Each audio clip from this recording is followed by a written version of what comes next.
तो पिछली बार पैसों की मदद मांगने में अपने दोस्त के पास गया था, पर वो मुझे बेइज्जत करके अपने घर से निकाल देता है और फिर मैं अपना घर जायदाद गिरवी रख के अपने लिए एक नया ट्रकिंग बिजनेस स्टार्ट करने जा रहा था। तो अब मैं अपने ट्रक को लेकर शहर में घूम रहा था और इस तलाश में था कि मुझे कोई ना कोई काम करने के लिए मिल जाएगा। मैंने कुछ ट्रांसपोर्ट वालों से बात तो की थी, लेकिन उनके पास वैकेंसी अवेलेबल ना होने की वजह से मुझे खुद ही नौकरी ढूंढने निकलना पड़ा। मैंने आज से पहले ट्रक कभी नहीं चलाया था, इसलिए शुरुआत में मुझे ट्रक चलाने में थोड़ी सी तो मुश्किल हो रही थी। थोड़ी देर तक इसे चलाने के बाद मेरा हाथ इसके ऊपर अच्छे से बैठ गया था और साथ ही साथ मैं उस बंदे को भी ढूंढ रहा था जिस बंदे ने मेरी टार्जन खरीदी है। लेकिन पूरा शहर ढूंढने के बाद भी टार्जन का कोई अता पता नहीं था। और फिर जब मैं नई बस्ती से गुजर रहा था तभी मेरी नजर लेफ्ट की तरफ जाती है और मुझे दिखाई देता है मेरा कैंपर वाला दोस्त जो किसी से बात कर रहा था। उसे देखते ही मैं अपना ट्रक साइड में लगा के रोक देता हूँ और मुझे पता चलता है कि वो तो कुछ सीरियस बात कर रहा है। अब ये जानने के लिए कि सब ठीक है या नहीं, मैंने अपने ट्रक को साइड में लगाया और पार्क कर दिया। इसके बाद मैं अपने ट्रक से उतरा और फटाफट भागते हुए अपने दोस्त के पास पहुंच गया और फिर मैं अपने दोस्त से पूछने लगता हूँ कि क्या हुआ भाई, सब ठीक तो है ना? तो वो मुझे बोलने लगता है, अरे भाई अब तुझे मैं क्या बताऊं,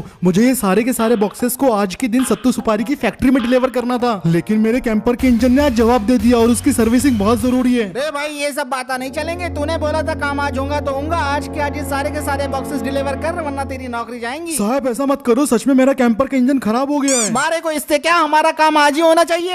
अब ये सारी बातें सुनने के बाद मुझे लगा कि मुझे अपने दोस्त की मदद कर देनी चाहिए, तो मैं ठेकेदार साहब को बोलने लगता हूँ, साहब आपको बॉक्सेस ही डिलीवर करवाने हैं ना, तो वो मैं कर दूंगा। और चोरे तू कौन है? फिर मैं उन्हें समझाता हूँ कि कैंपर वाला मेरा दोस्त है, इसके बदले का काम मैं कर सकता हूँ और मैं उन्हें यकीन भी दिलाता हूँ कि मेरा ट्रक आपकी डिलीवरी आराम से कर देगा। अब मेरी सारी बातें सुनने के बाद ठेकेदार साहब बोलने लगते हैं, ठीक है चोरे, मारे को तो बस डिलीवरी से मतलब हो। अब ठेकेदार साहब की ये बात सुन के मैं बहुत खुश हो गया था, इससे तो मेरे दोस्त की मदद हो ही जाएंगी, लेकिन साथ ही साथ मुझे ट्रांसपोर्ट सर्विस का थोड़ा एक्सपीरियंस भी मिल जाएगा। वाह भाई, एक तीर से दो निशाने। फिर उसके बाद ठेकेदार साहब मुझे डिलीवरी की सारी डिटेल्स और लोकेशन बता देते हैं और उन्होंने ये भी बताया कि सामान पे नजर रखने के लिए अल्ताफ मेरे साथ आएगा और फिर उसके बाद वो वहाँ से चले जाते हैं। उनके जाने के बाद मेरा कैंपर वाला दोस्त मुझे शुक्रिया कहता है और बोलता है कि तूने तो आज मुझे बचा ही लिया। और फिर वो मुझे बोलने लगता है, चलो भाई मुझे अभी से सर्विस कराने के लिए गैरेज में देना पड़ेगा। और फिर मेरा दोस्त अपने कैंपर में बैठता है, उसे स्टार्ट करके वहाँ से निकल जाता है। अब वो तो चला गया था अपने कैंपर की सर्विस कराने के लिए, लेकिन मेरा काम अब यहाँ से शुरू होता है। सबसे पहले ये ढेर सारे बॉक्सेस को मुझे अपने ट्रक के अंदर लोड करना था और लगभग 10 मिनट मेहनत करने के बाद फाइनली हमने सारे के सारे बॉक्सेस को अपने ट्रक के अंदर लोड कर दिया। अब मैं ट्रक के अंदर बैठ गया था और अल्ताफ सामान का ध्यान रखने के लिए ट्रक के ऊपर बैठ गया था और अब बारी थी डिलीवरी करने की, तो मैं फुल रफ्तार से एक्सेलरेटर दबा देता हूँ। ट्रक तो फुल रफ्तार से चल रहा था, लेकिन अल्ताफ काफी ज्यादा डरा हुआ था। ये कैसे चला रहा है, देखो लाइसेंस कौन दे रहे हैं? मेरे सारे ड्राइविंग स्किल्स आज काम में आ रहे थे और मैं ट्रक को हवा की रफ्तार से भगाया जा रहा था। सिर्फ 2 मिनट के अंदर ही मैंने छोटी बस्ती को पार कर लिया और उसके बाद मैं वेस्ट साइड की तरफ निकल पड़ा। और ऑफ रोड रेस का सारा एक्सपीरियंस तो तब जाके काम में आया जब मैं इस ट्रक को ऊबड़ खाबड़ रास्तों में चला रहा था और ऊबड़ खाबड़ रास्तों पर मैंने इसे आराम से कंट्रोल कर लिया। डिलीवरी को पूरा करने के लिए हमारे पास सिर्फ और सिर्फ 15 मिनट ही बाकी थे और किसी भी हालत में मुझे इसे कंप्लीट करना ही था। अबे ये बाइक नहीं ट्रक है रे, मैं मर जाऊंगा रे, को बचाओ रे।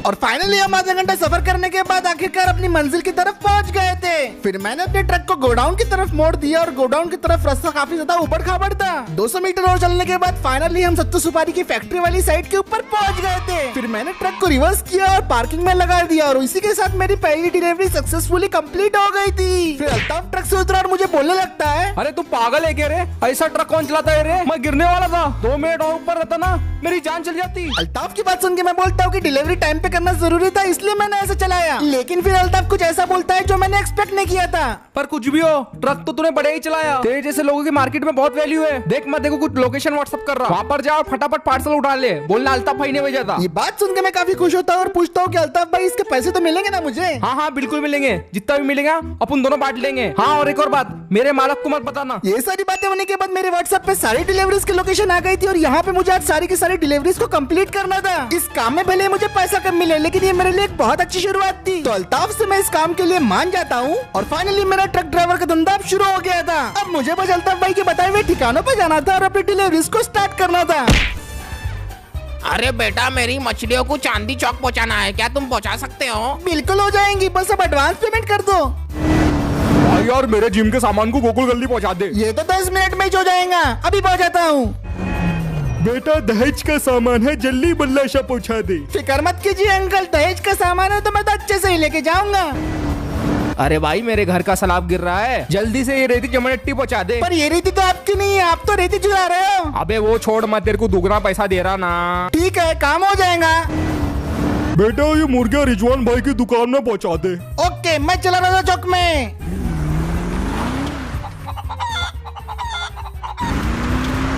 मैं पूरे तरीके से अपने काम पे फोकस था और एक के बाद एक में कई सारी डिलीवरीज को लगातार सक्सेसफुल किया जा रहा था और जैसा मैं सोच रहा था वैसा ही सब चल रहा था। अरे वो क्या था?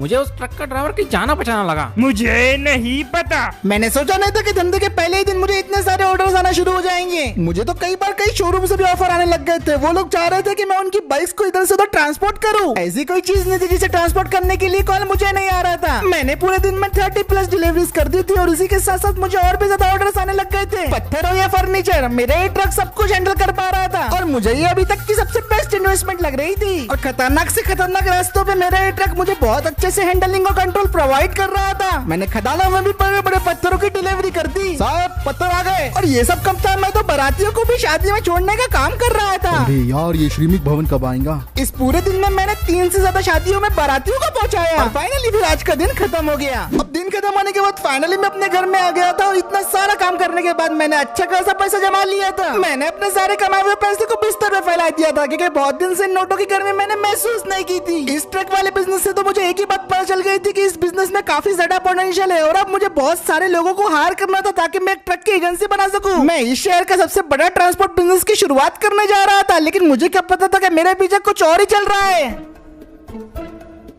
मुझे एक बात बताओ, मैं तुम लोगों को काम करने के पैसे देता हूँ या फिर ऐसे ट्रक खड़े रखने के? सुबह से ट्रक क्यों नहीं चल रहे? काम क्यों नहीं हो रहा है? अरे भाऊ काम मिलेगा तो करेंगे ना। भाऊ कोई नया ट्रक ड्राइवर आया है, 10 मिनट के अंदर डिलीवरी कर देता है, वो भी सुपर फास्ट। क्या बकवास कर रहे हो? ऐसा नहीं हो सकता। अरे भाऊ सच्ची बोल रहा है ये, हर कोई सिर्फ उसके पास ही जा रहा है अब। क्योंकि वो सस्ते में काम करता है। मुर्गी वाले से लेके गिट्टी वाले तक सब उसके पास ही जा रहे हैं भाऊ। ऐसे ही चलते रहा ना भाऊ तो ट्रक बेचने पड़ेंगे। कुछ दिनों में तो डीजल डालने के भी वांदे लग जाएंगे भाऊ। भाऊ ऐसे रहा तो अपना धंधा खा जाएगा, आपकी इज्जत मिट्टी में मिल जाएंगी, मिट्टी में। अपनी जबान पे काबू रखो। तुम लोग शायद नहीं जानते कि जो मेरी इज्जत को मिट्टी में मिलाने की कोशिश करता है, मैं उसे ही मिट्टी में मिला देता हूँ। देखना पड़ेगा कि आखिर ये कौन है। वो जानता नहीं शायद से जब्बार भाई का राज इस शहर में चलता है। मेरा धंधा खत्म करने चला है ना, पर वो खुद कब खत्म हो जाएगा ये उसे पता ही नहीं चलेगा। भाऊ वो रस्सी है क्या? ये क्या है? ये क्या है? अरे भाई देखन दो, लगता है नल का पाइप है। अबे फिर ये क्या हल रहा है? अरे ये तो अजगर है साला, मच्छी के तालाब की तरफ से कौन आ रहा है? अरे भगा, उसे मुझे घूम रहा है। तो इसी के साथ आज का वीडियो यहीं पे खत्म करते हैं। वीडियो पसंद आया तो लाइक शेयर सब्सक्राइब जरूर कर देना। 10,000 लाइक कंप्लीट होते हैं इस वीडियो का अगला पार्ट हो जाएगा और मैं मिलता हूँ आपसे अगले वीडियो में।